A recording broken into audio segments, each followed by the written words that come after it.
Hey y'all! Oh my goodness, it's like I haven't seen y'all in forever. Howie and Andrea had to wing it one night because, I pulled a really long night at work, wasn't happy. And then we had the debate last week. So, Mr. President was in, I want to say it was Ohio. It's been a blur. Um, and so here we are again. And I've been meaning to tell y'all that this is, it's pretty dope that having it's like a little family reunion every time people get here. So it's pretty awesome. And Christopher, hey darling. Any luck with debate invites? Not for me. President Hawkins is, he's the one that's doing the thing. And, as far as being on the main stage, they're doing everything that they can to keep us off. But it is what it is. And I think it's very important for people to remember because I get, hey Tom and Christopher and Tina, hey y'all. Glad to see you. Dita is hanging out over there somewhere. She's at some point going to bomb us. She's got like her old, hey Linda. She's got her own little fan club here in the community we live in. It's like these kids, they don't even ask me about me. I pull up in my car and they go, where's your dog? Where's Dita? And I'm just like, okay, here's Dita. So yeah, going back to what we were saying about the debates, I think a lot of people don't realize, I missed y'all too, Tiffany. I think a lot of people don't realize that it's not for lack of trying on our part. We're doing everything that we know how to. And I know from my Twitter feed that a lot of y'all are reaching out and pushing and pushing and pushing to get people to, open the debates. And it's a process. I think if nothing else, it has illustrated for people who may not have seen it so plainly that, and I'm going to stop calling it the duopoly. This is not the duopoly. This is one party with two faces. And they do everything that they can to make sure that no one else gets any air. And so if anything comes out of this, I think this is the year where people finally see that. So, hey, JS236. Hey, boo. Greetings, Angela. Question, will you be giving a response after Pence and Harris's debate? You already know. You already know. I will be here. I will be live tweeting. I had 2 more vacation days left to me, and one of them is going just so I can be available to not only live tweet and all of y'all who joined me on in my Twitter feed. I really appreciate it. It was dope. So we'll be doing that, and then I will have a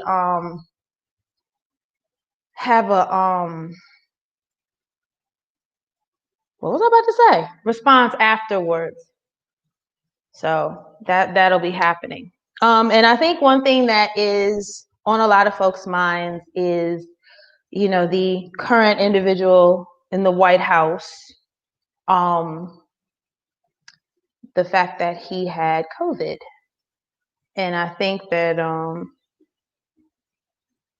a lot of people are talking about that in a whole lot of different ways. And I've seen, a lot of folks with, no one deserves to be sick and, we don't wish ill on him or anything like that. And my thing is, my empathy belongs with those thousands of names that the New York Times printed out who have died of COVID.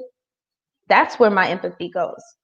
I want people to understand that this individual had access to treatment that he does not have to pay for. He's not going to have some astronomical hospital bill after his treatment.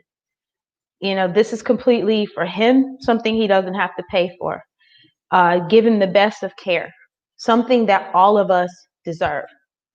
And this is someone who benefited from what is essentially Medicare for all without approving it for those of us who, it's okay for the few.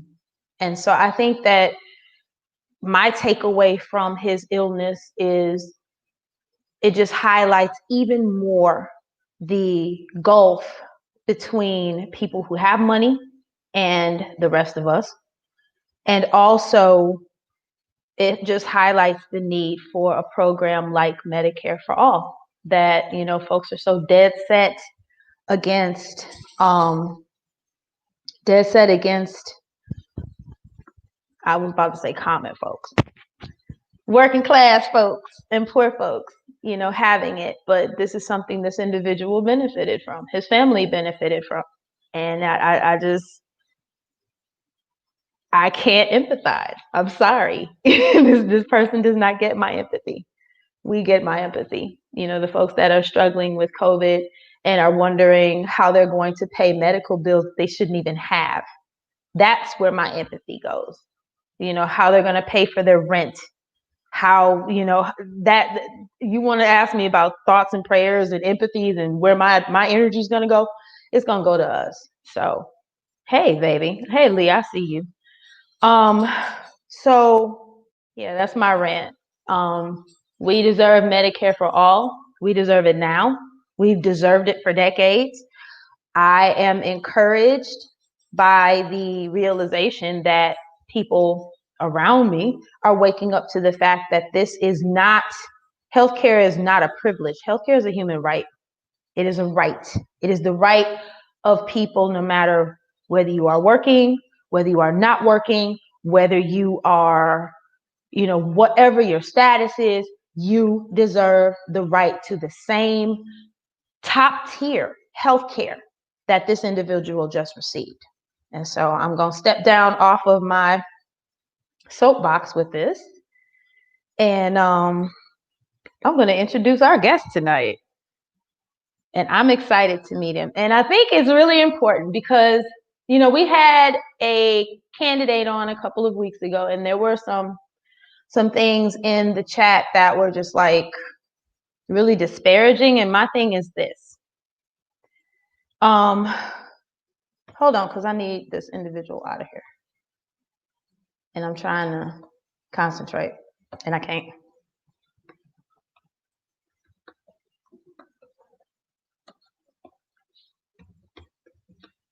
Thank you.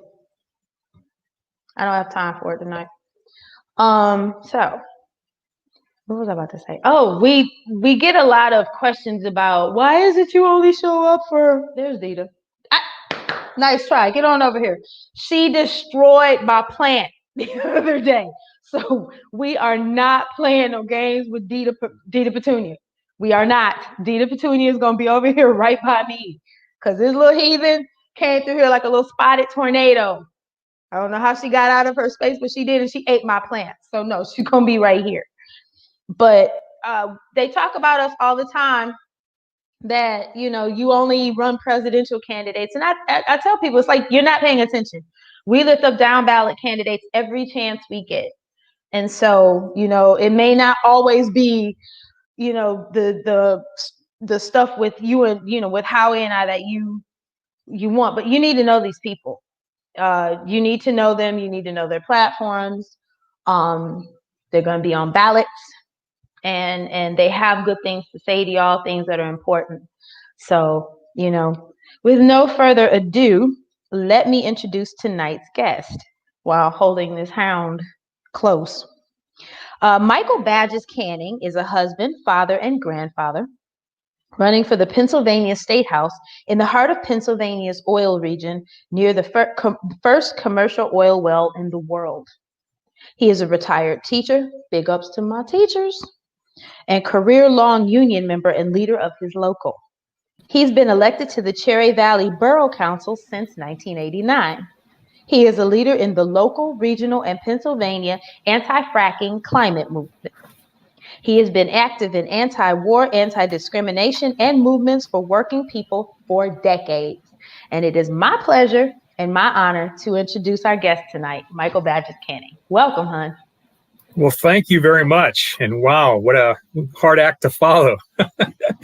I guess the first thing I want to say is I owe a debt of gratitude to you folks. I circulated a petition for you, also for me to get myself on the ballot. And I got on, and unfortunately, the Democratic Party in Pennsylvania booted you off. So I apologize right off the bat for that. I mean, that was sick. I guess another thing I'd like to acknowledge too is I've listened to Howie a number of times talk about the Draft Howie movement, and he talked about Kevin Zeese. And Kevin Zeese and Margaret Flowers, they didn't draft me, but they were certainly a mentor to me. They're powerful. They were powerful people in my life, and Margaret still. And one of the last times I saw Kevin was Margaret and I were locked together on the front of the Democratic National Committee in D.C., refusing to leave, and Kevin was our police liaison. So it's pretty exciting. I mean, that's awesome. And he was. I didn't know him as well as she's fine, Jacqueline. This was days ago. This little hooligan is fine.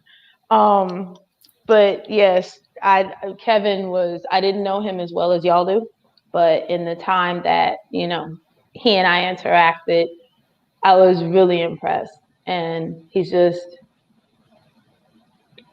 in a society that does not value that sort of intellect. He's refreshing. Yeah, I mean, amazing guy. Absolutely. Well, tell us a little bit about your platform. All right. Well, we're running on some of the things you were actually talking about. The 5 main bullet points are jobs you can live on, government you can trust, water you can drink, healthcare is a human right, civil liberties protected and expanded, and then also education that's educational. And I kind of want to talk about, you brought up healthcare and how the current resident of the White House is benefiting from the top of the line healthcare. And one thing that strikes me in my district is how many people lost their healthcare due to this pandemic. We had a lot of folks get unemployed, and as a consequence, they lost their employer healthcare.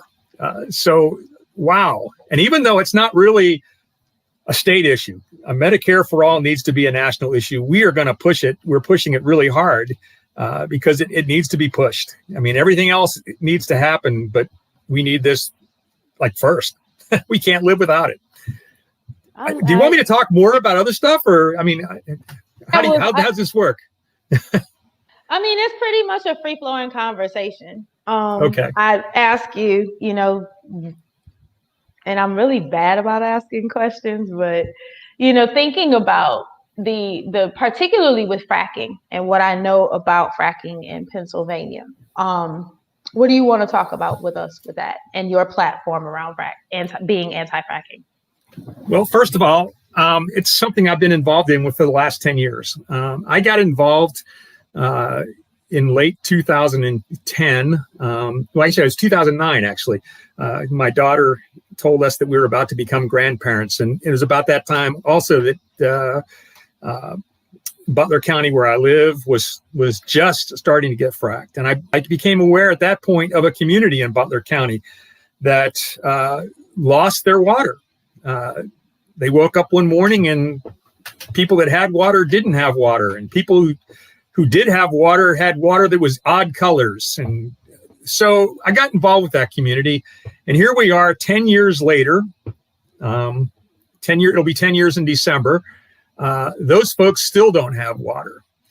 And once a week, they go to White Oak Springs Presbyterian Church to pick up 20 to 25 gallons of water so they can drink. It's sick.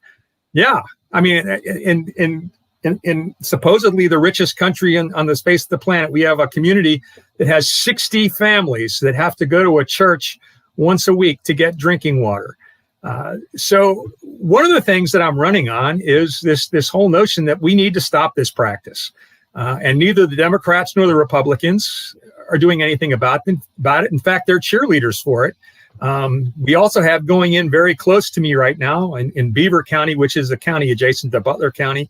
They're putting in a cracker plant. Now, a cracker plant sounds sort of innocuous. They're going to make saltines, but no, what they do is they crack the natural gas that's fracked out of the ground into its component parts to make little things called nurdles, which is going to be used for making plastic. And in order to make this thing work, they need to drill thousands and thousands of wells, which our Democratic governor is a cheerleader for.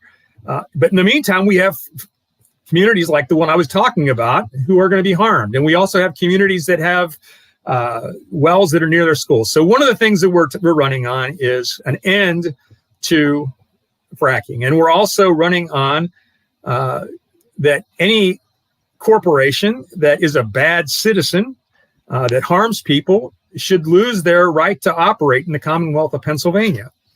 So again, just a sick little story. Just recently we had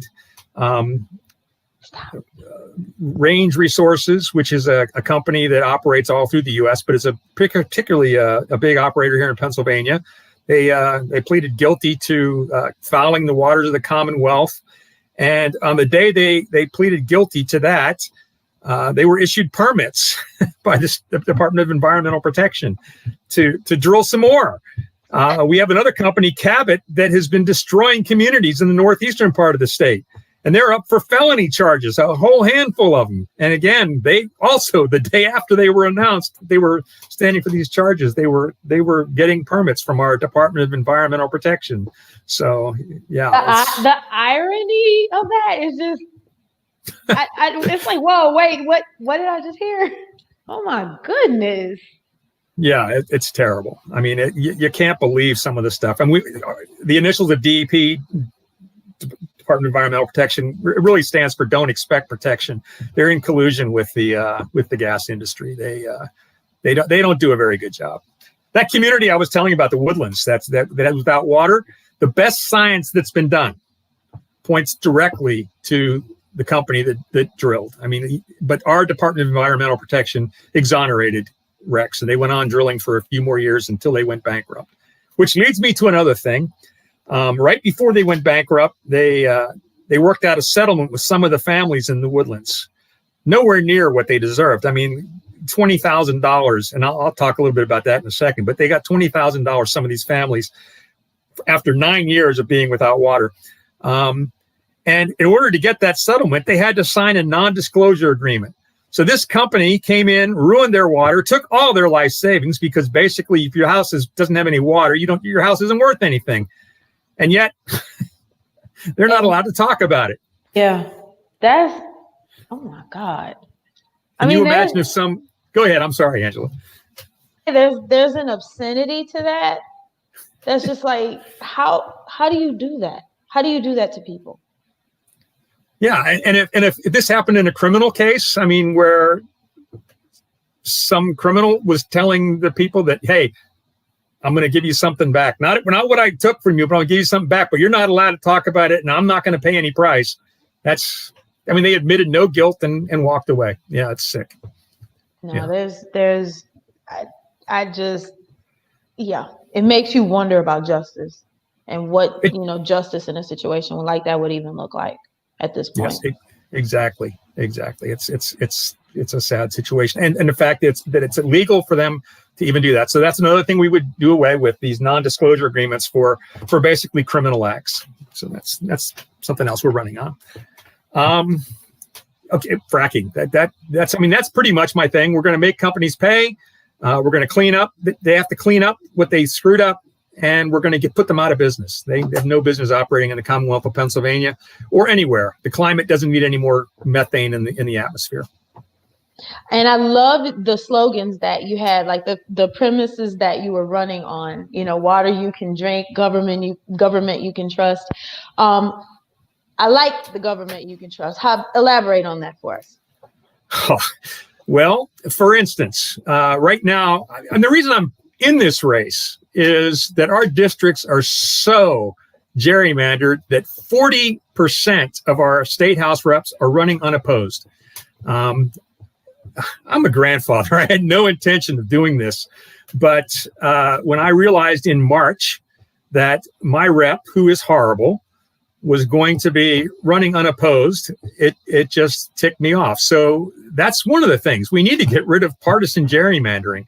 And we can't blame it. I mean, even though the Republicans set this up, if the Democrats were in charge, they'd be doing the same darn thing, and they benefit anyway. So, yeah, so let's get rid of that. That's craziness. Another thing that happens in Pennsylvania is that we have campaign finance stuff that's out of control.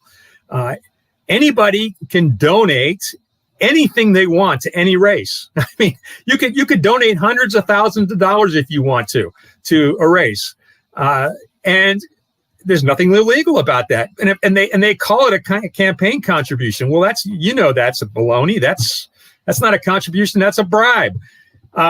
So we would get rid of that. That's crazy. We're working with a group. Well, I shouldn't say we're working with, but we are modeling our proposal on a group called March on Harrisburg. They're calling for an end to partisan gerrymandering. We're also saying that we need to limit the amount of money that goes into campaigns. Another thing that's outrageous is that our state legislators, a beginner, the entry level pay for a state legislator is about $87,000. And they do that for about 60 days of work a year. But when they're in Harrisburg, they can also get something called a per diem, where they are reimbursed for their time in Harrisburg, and they can get $179 a day in Harrisburg. And they don't have to submit any receipts or anything. They can just say, hey, I want my per diem. And it sets up an interesting situation. Number one, if they work an 8-hour day, that works out to about $22.38 an hour, added to their $87,000 salary. But the sick thing is that we have people in Venango and Butler County, where my district is, that the average hourly rate is $19.28 an hour. And these people are expected to eat and feed themselves and everything else without the $87,000 salary. So let's get rid of that per diem. They don't need that either.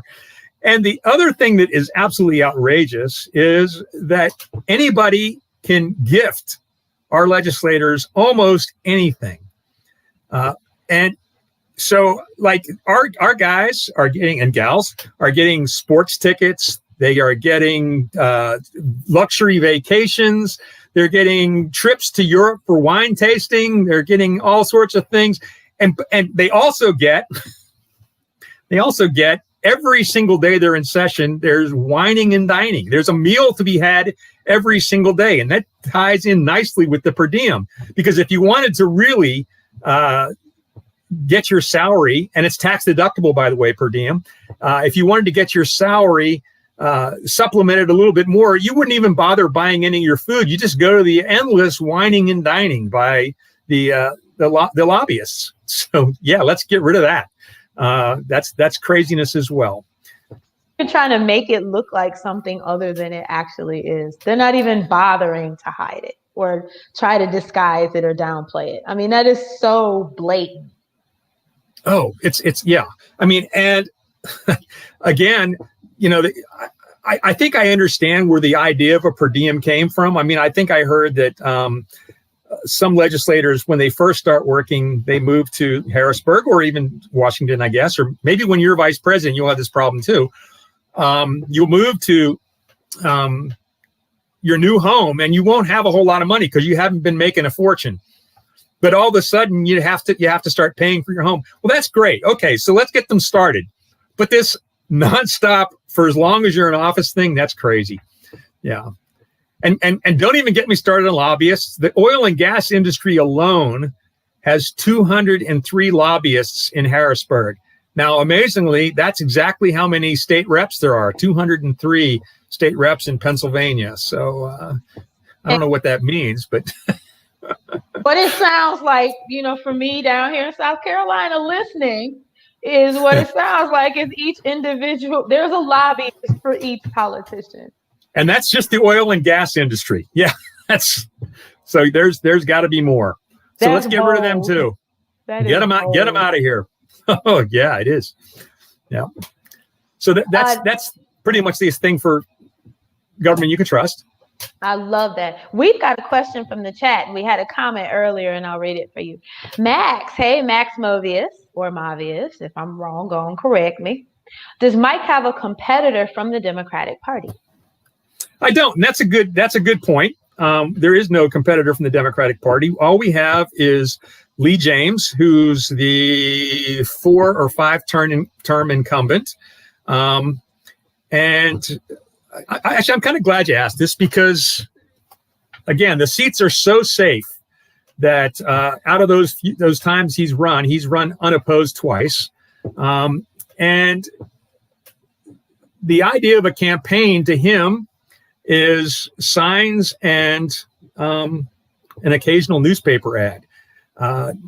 We're not running that kind of campaign. We're running a campaign that reflects who I am. And that is, I am a community organizer. So we're out and we're doing stuff to get people connected. We're doing a real sophisticated campaign as far as we're getting lots of phone calls. We have lots of volunteers doing phone banking. We've raised a significant amount of money, considering. We have nowhere near, though, the amount of money that he has. He's got $36,000 in the bank. Any candidate prior to my candidacy, the most any candidate has raised was about $3,500. So this guy has amassed this huge war chest. He does not know what's going to hit him because, like I said, he's done nothing. He's run away from us. I heard you talking about the debates. I've been to his office both in my local community and also in Harrisburg, asking if he would debate, and he has ignored me. He won't even answer that question. But he doesn't know what's going to hit him because we're about to hammer him with a real campaign that he's not aware of yet. So yes, we got a competitor. He's a Republican. This is a very Republican district, but I ran for this seat in 2016 as well. And I knocked on lots of doors. And since I'm not a Democrat, I knocked on lots of Republican doors as well. And one thing I found out over and over and over again is that this guy is not particularly well liked by Republicans either. He's disappointed the Republicans on a number of issues, including the gasoline tax that went through in 2014, I believe. They're angry with him, and he hasn't done anything for the local economy. I've lived in this district for 40 years, and since I've lived here, we've hemorrhaged jobs and young people, and he's done nothing to stem that bleeding. He's done lots. He's voted for bailouts and tax breaks and rebates for the oil and gas industry. He's watched while businesses have left our district. So we have a competitive campaign, even though he doesn't know it yet. We're gonna get him good. And I just want to jump in before we take another question and just let you know, I don't know if you can see the comments in the chat, but you're getting a lot of love. A whole lot of people seem to know who you are. You're getting a lot of encouragement and a lot of love. So I want you to know that. Well, I've been feeling a lot of love for a few weeks now, so that's good. Let me put in a plug though. One thing we would like to do is run a commercial on cable TV.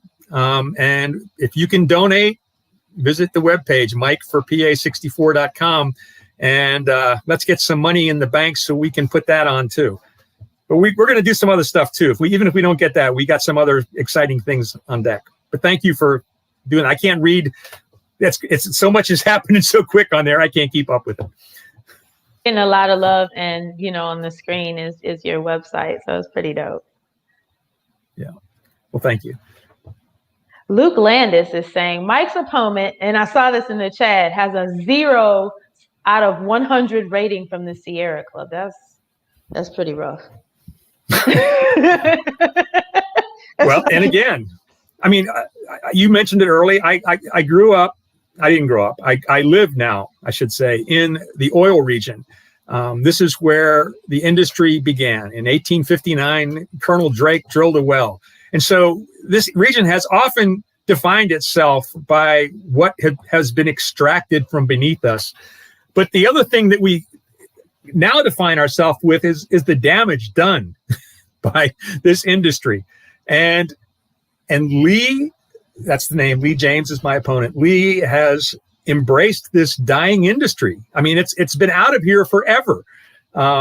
We were used to be the home of Quaker State, and they don't live here anymore. And and the oil industry is gone, and the coal industry that used to work here is gone. But he keeps going for it, and that's why the Sierra Club, I'm sure, doesn't give him much love. But yeah, he's horrible. No, it's not. He's wrong in everything. Interesting. And T. Boogs is asking Mike, how would you handle the lobbyists yourself? Just curious. I love the campaign strategy and wish you the best of luck. Well, thank you. Well, first of all, lobbyists will not be welcome in our office. When we are in Harrisburg, in the Capitol, they're not coming to see us, and we're not whining and dining with them. We're going to be elected to represent the people of PA 64. And if they want to come visit, then we will open the doors and be very happy to talk to them. But lobbyists, no, thank you. No, just it ain't happening. Hey, Robert, it's my homie Robert Austin. What would be ideal economically in your district? Great question. One of our largest manufacturers that closed a couple years ago was Joy Manufacturing. Joy Manufacturing used to make equipment for the coal mining industry. And that was 600 good-paying union jobs that went down the tubes. But those were highly skilled workers. And it's amazing what they could do. And one of the things they could do, I just talked to Dr. Patty DeMarco. She's a professor at Carnegie Mellon University in Pittsburgh.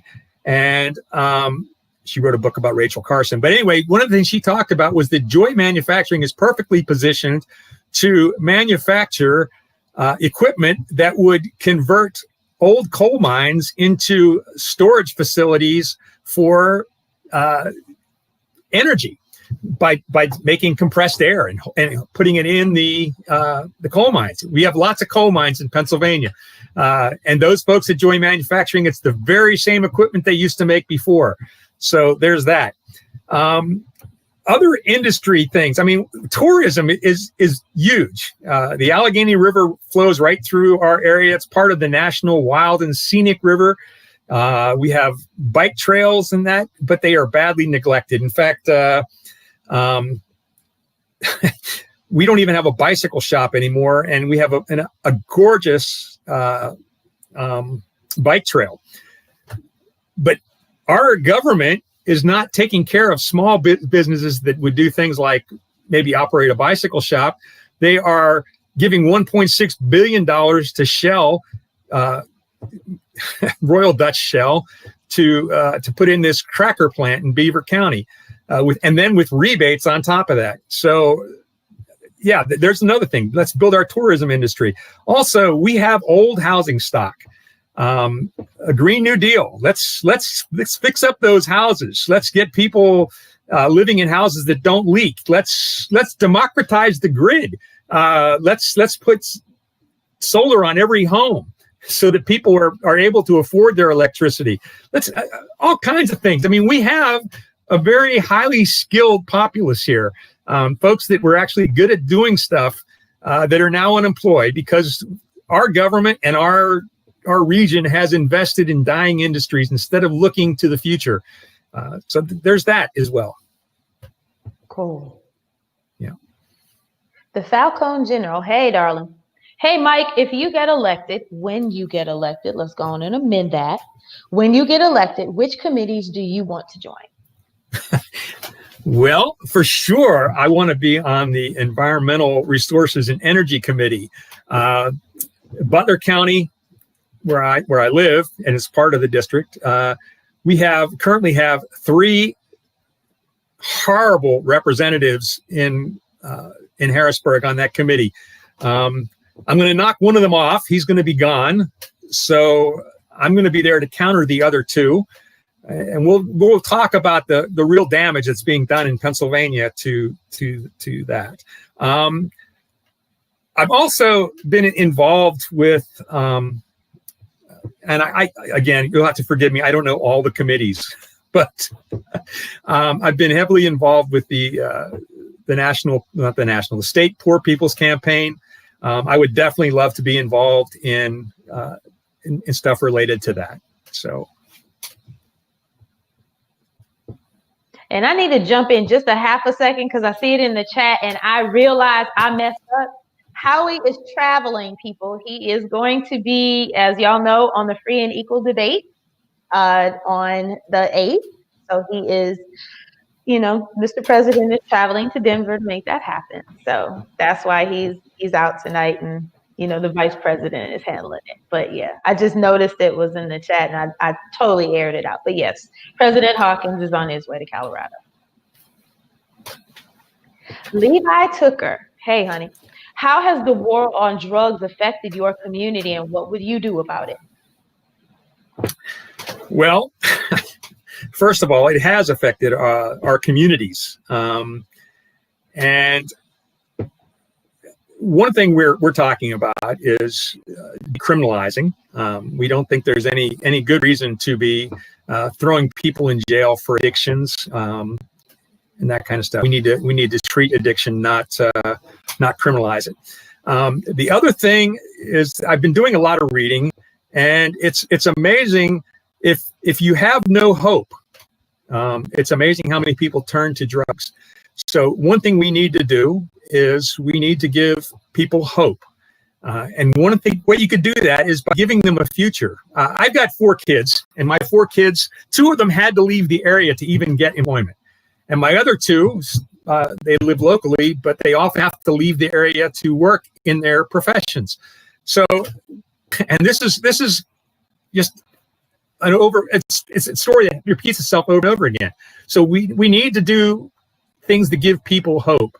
Young people need to be employed. They need to have a future. They need to know that medical treatment is not going to put them in debt. We need to have things where young people aren't going to be saddled with debt for the rest of their lives because they went to school. We need to do all kinds of, so I think we need to build hope. And the other thing we absolutely need to do is rebuild our communities. Again, the 2 big cities in the district are Franklin and Oil City. You can imagine what Oil City looks like because Oil City's economy was built on the oil industry. But both Franklin and Oil City are shells of what they used to be. They have grand old buildings that are in disrepair. It's depressing to grow up in a place where everything is falling down around you. So that as well. I mean, we need to reinvest in our community, give our people hope, and have them have something to look forward to. So, and I don't want to make it sound like that's the only answer, but I mean that's big. I think that's very important. I think it's a very important point. And I think that, where we stand, as far as our campaign stands with decriminalization and legalization for the same reasons. This is not a criminal issue. This is a medical issue, and it should be treated as such. Absolutely. Yeah. Hey, Zeke Kramer wants to know, would you create jobs by creating public transportation, which is close to my heart, in your district? Yeah. I mean, again, I live in a district that is primarily rural. But what's sad is that even in rural areas, you need to get around. And unfortunately, you need to get around a lot more than they used to. For instance, I used to be able to walk to a grocery store, even though I live in a rural area. I could walk to a grocery store. Well, we had Walmart come in, and they were incentivized to come in. They got tax breaks and infrastructure builds, but my grocery store is gone. It's no longer there. So I have to drive 20, 30 minutes to shop. So yeah, we absolutely need to have transport, public transport. in rural areas, but also in those the tiny little cities that we have. But here's an interesting story. 80 some years ago, I had a neighbor. She's dead now, but I had a neighbor that used to tell me about. She used to walk to the train station from her home, which was in a rural place, but there was a train station. She used to walk, and she used to shop in Pittsburgh, which is a good 70, 80 miles away. She could hop on that train, shop in Pittsburgh, and then come back that evening. We can't do that anymore. If you live in a rural area now, you either have to have a car, or you have to be reliant on your neighbors to get you someplace, because there is no public transportation. Yes, we need public transportation. Let me kind of segue into another bit of public infrastructure. I don't know if it's going to be on here, but you may have noticed that my screen is flashing, and maybe sometimes it goes away. Well, one piece of infrastructure that we don't have in rural areas, 37% of Pennsylvanians, and probably similar numbers across the country, we have terrible internet service. So the FCC says that basic internet service should be about 25 megabits per second. On a good day, I get 3.4 megabits per second. So I don't even have basic service. So we need to upgrade our internet service, internet infrastructure. That's critical, because again, rural areas, farmers rely on the internet now for all sorts of things. And an MIT study found that you get more and better paying jobs if you have good infrastructure. Well, we don't have that in rural Pennsylvania.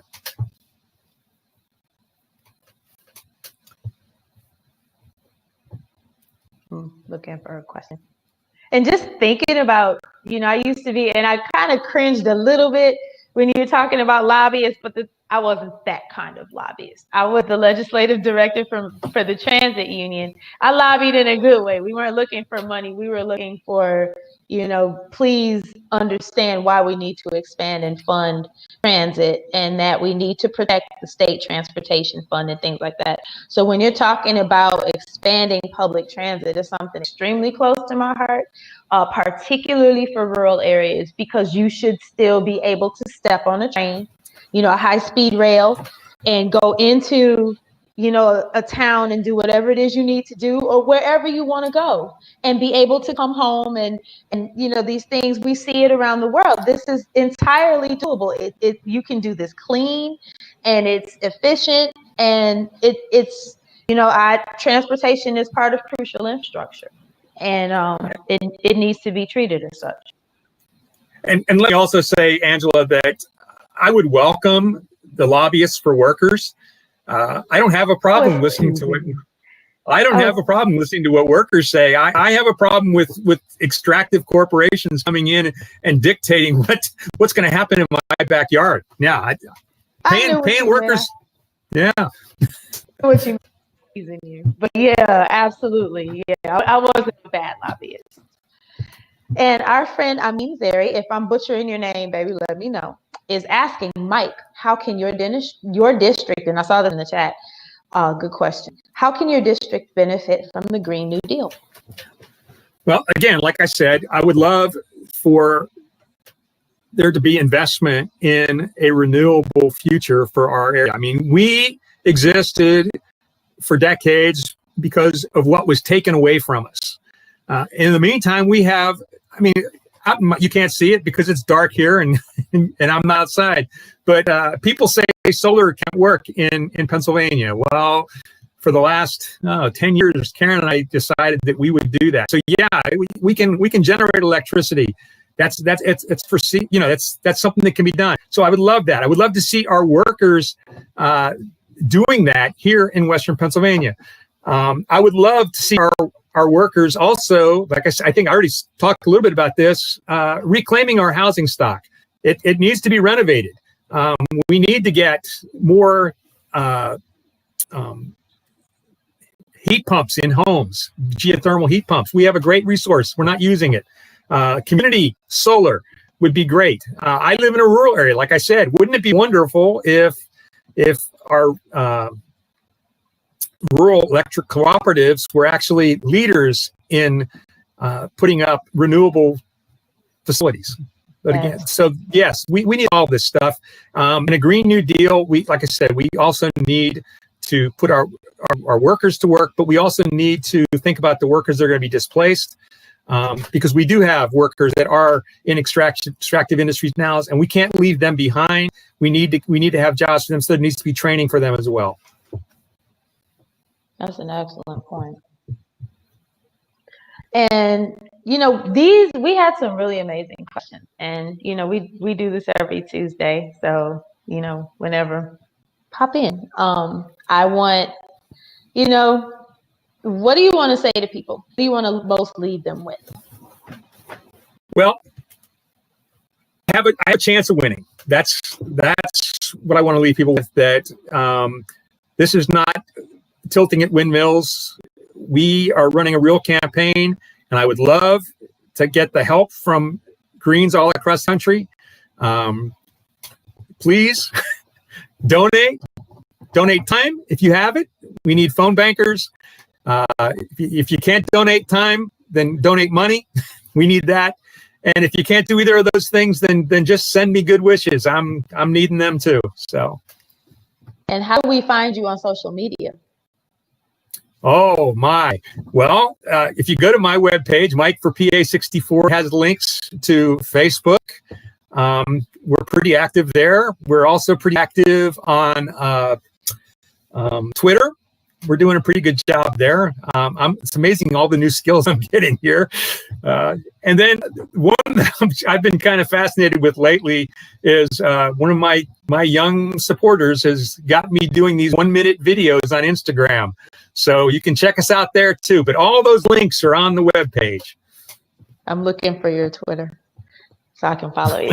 If I'm not, I believe I'm probably already following you, but if I'm not, I will be.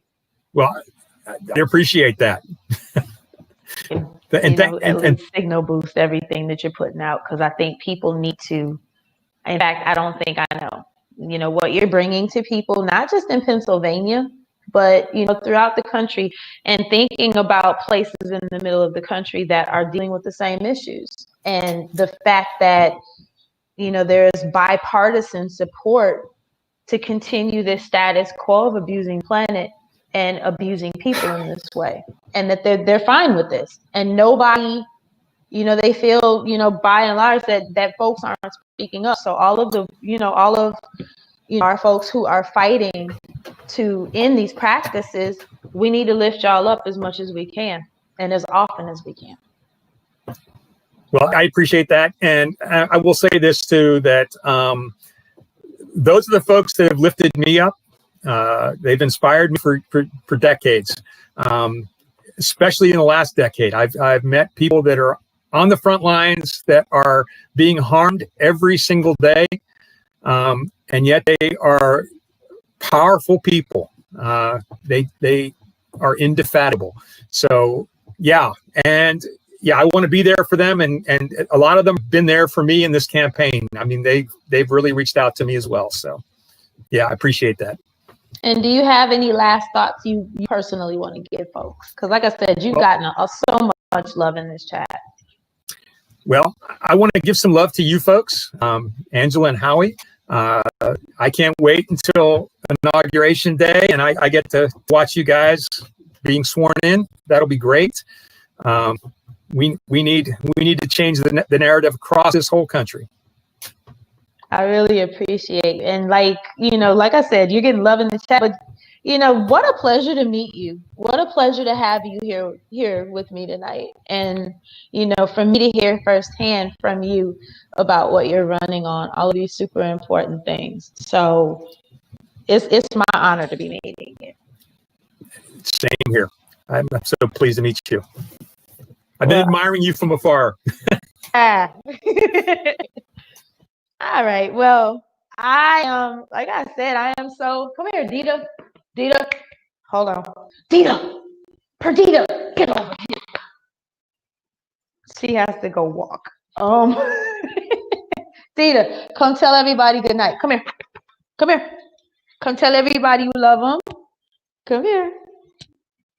And tell, future Representative Badges Canning that we are honored to have had him with us.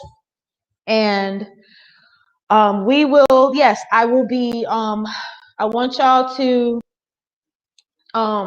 go ahead and follow Mike, signal boost him wherever you possibly can. If you got the coins, share them coins. Encourage other folks to do so if you can phone bank and you've got time to share. Yeah, all the things, because his race is important. So yeah. And Eddie Van Halen is dead. I'm done. I'm done with 2020. Okay, so Dita and I are sending you with love. We will be seeing you on those of you on Twitter that will be joining, for the hopefully way better VP debate. We're anticipating that it's going to be, a lot more serious. Yes, Guadalupe, I see you. Hey, Roma. That we're going to see, people are expecting a lot more of what you're watching a debate for. And so I will be doing my thing with it, and I will have a follow up, following the way that Howie did. And yeah, my closing thought and Dita's closing thought. Dita, look up. Say hi. It's time for her walk. She's spoiled, but she is sending you love, and we both want y'all to stay safe. We want y'all to take care of each other as best you can. Take care of yourselves, and that's not just your physical health, but it's also your mental health, because we've got a hurricane forming. Looks like it's going to be a Category 4. So I'm concerned about our folks, down in the Gulf area. We've got a lot happening. So I just need y'all to, looking out for your mental health and, your emotional health, and being able to support each other and hold each other up and hold yourselves up. And I will be tweeting with y'all on Wednesday night. So I'll be looking for y'all tomorrow. Send y'all love.